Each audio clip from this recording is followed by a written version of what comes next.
Hola, buenas tardes. Mi nombre es María Shirley y con mis compañeros Mariela Álvarez, Matthew Brown, Jimena Castro y Paulina Salazar venimos a presentar el tema de Western blot. Primero, ¿qué es Western blot? Bueno, es una técnica inmunoquímica utilizada para detectar una proteína específica en una muestra de sangre o tejido. ¿En qué se basa? Utiliza electroforesis en gel para separar las proteínas de la muestra. Las proteínas separadas son transferidas del gel a la superficie de la membrana. La membrana se expone a un anticuerpo específico contra la proteína de interés y la unión del anticuerpo es detectada con un marcador reactivo o químico. La técnica de Western blot surge en el contexto de los métodos de análisis de ácidos nucleicos. Aunque no los analiza directamente, sino que se analiza el producto de expresión de los genes y proteínas, y como tantas otras técnicas de laboratorio, como tal no ha dado lugar en muchas publicaciones. Esto incluido en los tratados de técnicas de biología molecular y transmitida de forma verbal y personal entre investigadores de un mismo laboratorio, o en reuniones se describieron la transferencia de proteínas desde geles de poliacrilamida y hojas de nitrocelulosa. Pero quien fue esencial para llegar hasta este protocolo fue el inventor del Southern blot, una simple y elegante técnica que usa gel de nitrocelulosa y varias hojas de blotting paper, que revolucionó la biología molecular a mediados de los años 70, empresa que desarrolla los microarrays de la actualidad, entre otras herramientas al servicio de la genómica.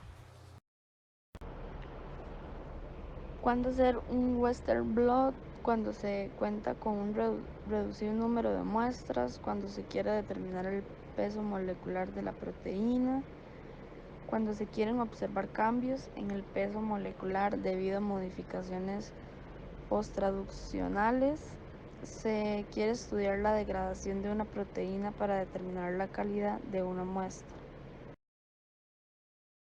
¿Cuándo se utiliza el Western blot? En casos de pruebas de VIH, enfermedad de Lyme, mal de las vacas locas en humanos y cisticercosis.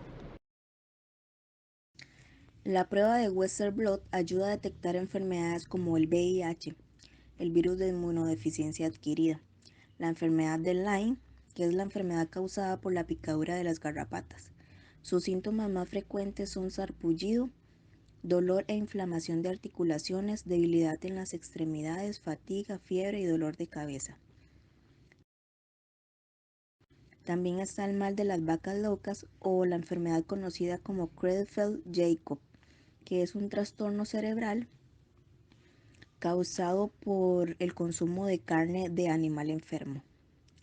Sus principales síntomas son el deterioro mental acelerado, cambios de personalidad, rigidez muscular, movimientos musculares involuntarios, convulsiones, psicosis y demencia. También la enfermedad de cisticercosis, que es la enfermedad causada por el parásito llamado Taenia solium. Esta afecta el cerebro, los músculos y otros tejidos. Los síntomas son protuberancia debajo de la piel, dolor de cabeza, convulsiones, dolor de abdomen, problemas gastrointestinales como náuseas y vómito e hinchazón del disco óptimo del ojo. Ahora vamos a explicar uno por uno los pasos del Western blot. Se divide principalmente en 5 pasos. El primero es la preparación de la muestra, el segundo la electroforesis, el tercero la transferencia a una membrana, cuarto inmunotinción y quinto detección de bandas. Paso 1. Preparación de la muestra. El método que se elija para extraer proteínas va a depender del tipo de muestra, de dónde está la proteína y de las condiciones que ocupe el anticuerpo para poder reconocer el epítopo proteico. En las leyes químicas usualmente son detergentes, porque su estructura química permite romper las membranas celulares y solubilizar las proteínas. Todo el proceso se lleva a cabo en frío, a más 4 grados centígrados. Esto para evitar cualquier degradación en la preparación de la muestra. Por último, se lleva a cabo la reducción y la desnaturalización. Aquí se rompen las estructuras de los niveles superiores de la organización para que las proteínas se puedan separar en la electroforesis. Esto se hace mediante la adición de un tampón que contiene un agente reductor, un detergente y calentamiento. El tampón tiene dos agentes, SDS y DTT, disulfato de sodio y ditiotriitol, respectivamente. El SDS Ayuda a descomponer la proteína en su estructura de aminoácidos y recubre la proteína con cargas negativas en una proporción de masa uniforme. El DTT es un agente reductor que rompe sus enlaces de sulfuro y descompone la proteína en una estructura lineal de aminoácidos primarios. Paso 2. Electroforesis. El tipo de electroforesis más usado en Western blot es el SDS-PAGE. SDS es el agente que se le agrega al tampón y PAGE significa electroforesis en gel de poliacrilamida. Los geles están hechos de acrilamida polimerizada. Dicha estructura de gel puede controlarse alterando el porcentaje de acrilamida. Al aumentar el porcentaje, los poros de la matriz en gel se vuelven más estrechos y al bajarlos hacen poros más grandes en la matriz. Las proteínas que estaban cargadas negativamente, al ser sometidas a un campo eléctrico, migran al electrodo positivo. Debido a que el SDS iguala la carga en todas las proteínas, la tasa de migración se ve determinada por su peso molecular. Las moléculas más pequeñas migran más rápido que aquellas con pesos moleculares más grandes. Antes de la electroforesis se mide la concentración de las proteínas en una muestra para asegurar cargar la cantidad correcta de proteínas en gel.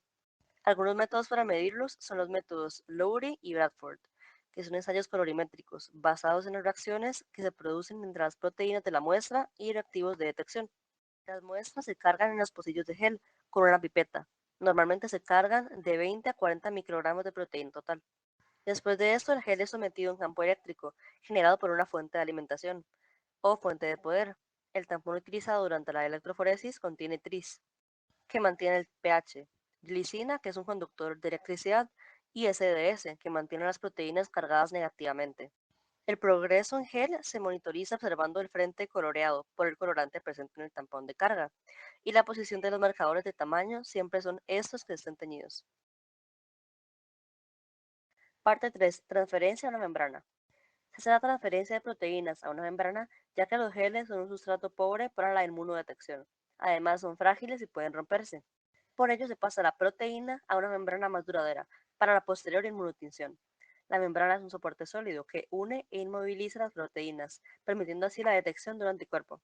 Se transfieren las proteínas cargadas negativamente hacia un polo positivo, dentro de un campo eléctrico, un principio similar al de la electroforesis.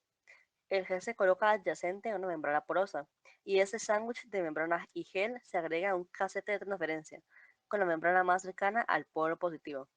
La membrana que se suele utilizar es la de nitrocelulosa.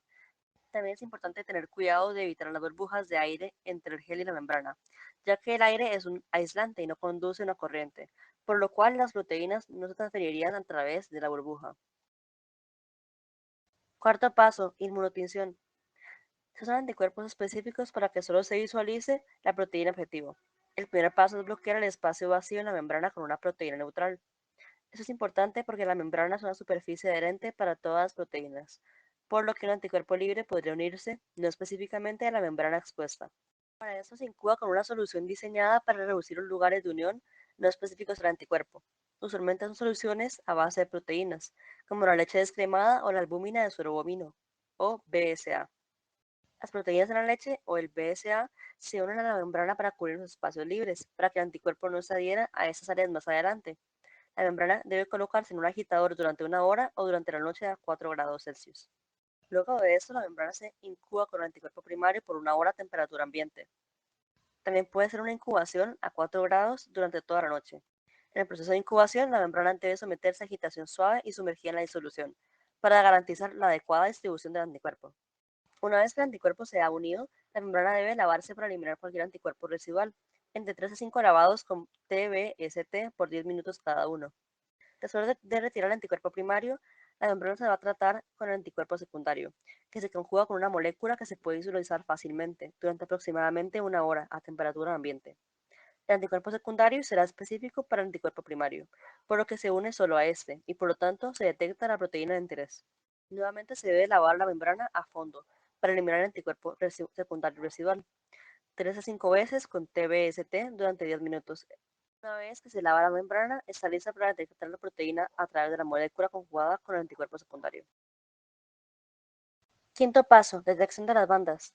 La detección de la proteína se puede hacer mediante métodos directos e indirectos.